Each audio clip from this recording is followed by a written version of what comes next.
Hare Krishna, and welcome to this video on the Bhagavad-gita chapter 1 verse 2. This is a video on recomposing clauses, and we are now at part 2 of this video.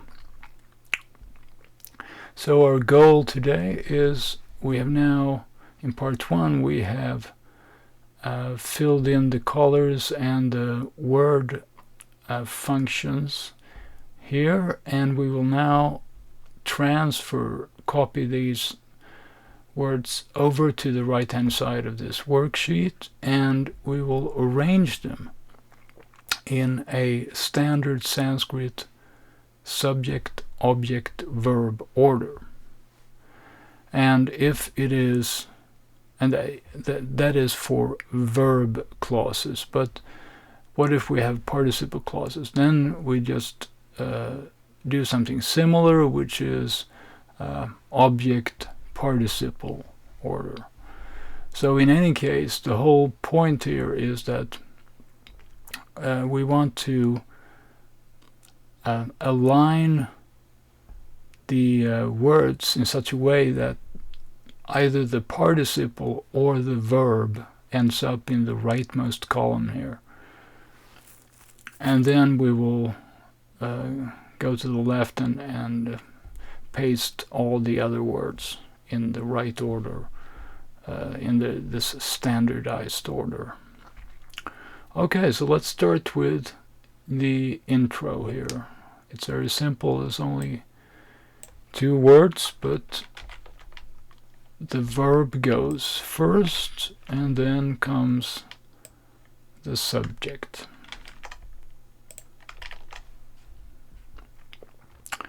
Alright, so that's done. Now to pada number 1. And we see that we have the participle here, and we want it to the very right. And then comes the enclitic and object and object. And we know 1, 2, 3, 4 words. So this will be the first word, and the second one will be this. So we can start pasting that at least. It will be there, the second word. And then we have 2 more words to go. We have an object noun, and we have an object adjective. And out of those, we usually position the adjective before the noun in a attributive position. So we'll take the noun closer to the participle, and we take the adjective as the first word in that clause. Alright. Now comes the difficult, or, well, one of the possibilities that we may have, and that is, I said previously that we had, that it was a good decision to make the adverb here part of the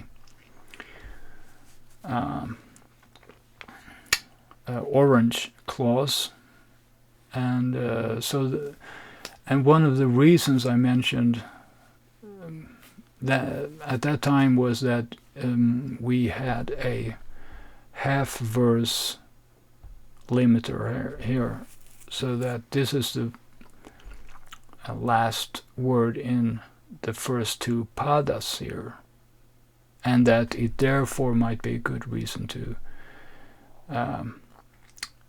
team it up with duryodhanah as part of the orange clause.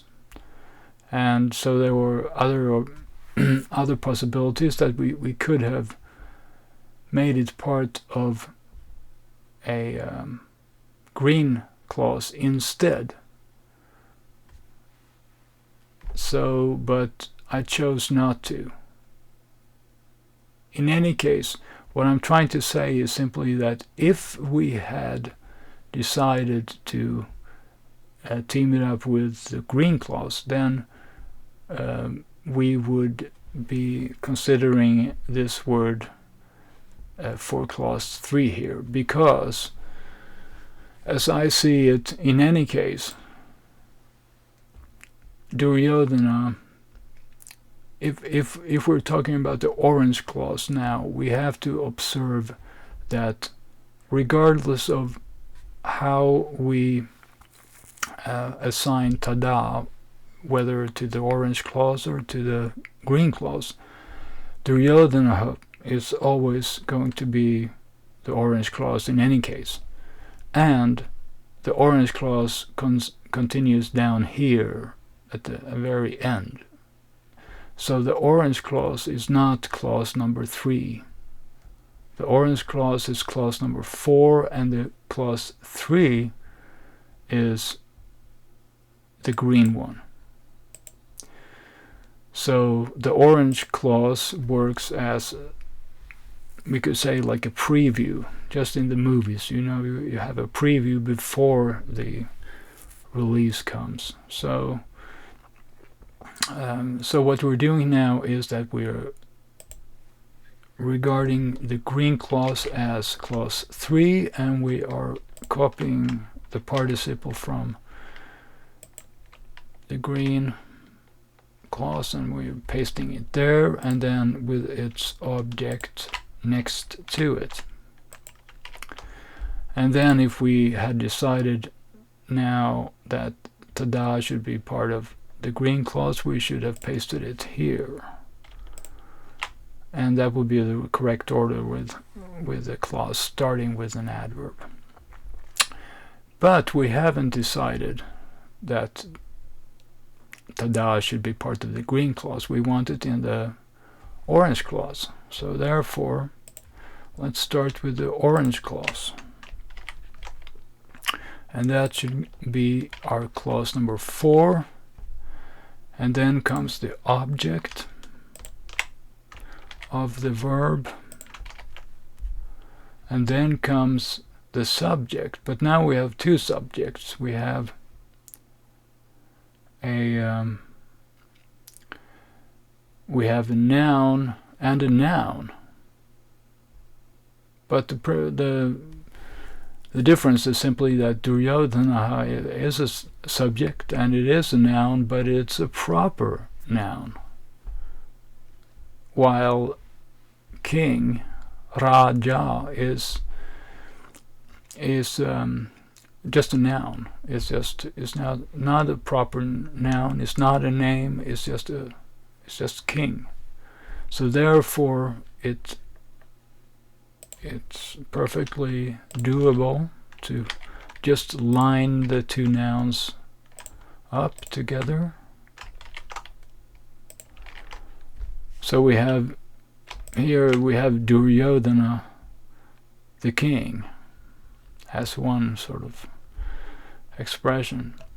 And then we just take the adverb here and paste before.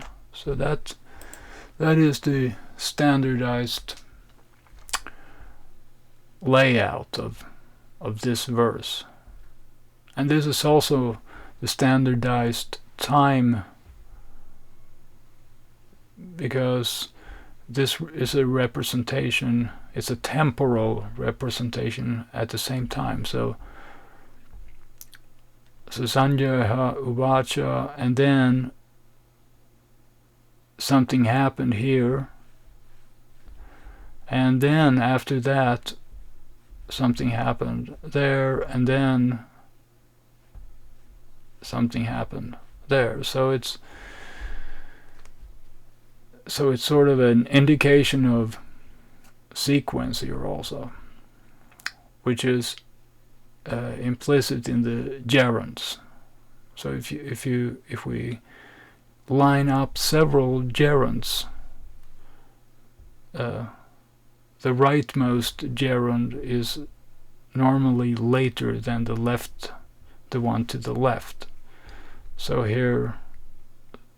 this one is before this one.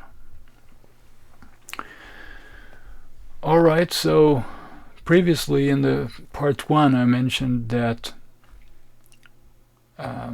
that if we were having tada here in this position here, tada might act like as a reaction on drstva, and but so the idea would then be that having seen the Pandava army arranged, then the teacher, then Duryodhana approached the teacher.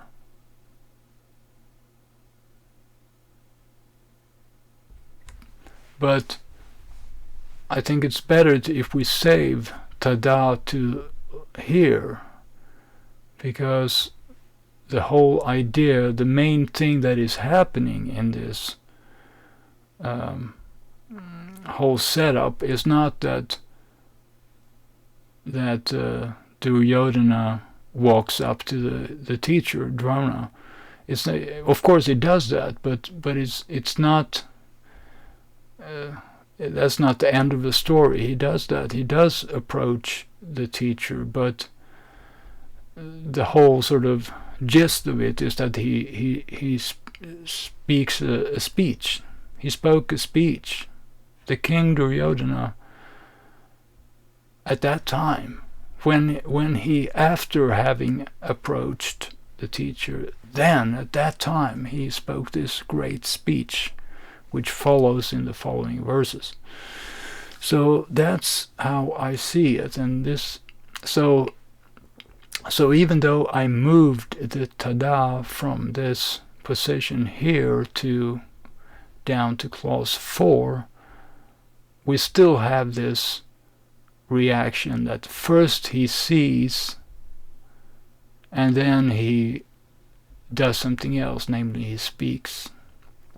So it's still a reaction on drstva, but it's later than walking up to the teacher, because walking up to the teacher is of course you can see it as a reaction that also, but it's not the main thing happening in the verse. Or at least that's how I'm looking at this. Alright, I think that's more than enough, and hoping that this has been helpful and that this might inspire you to studying the Bhagavad-gita even more.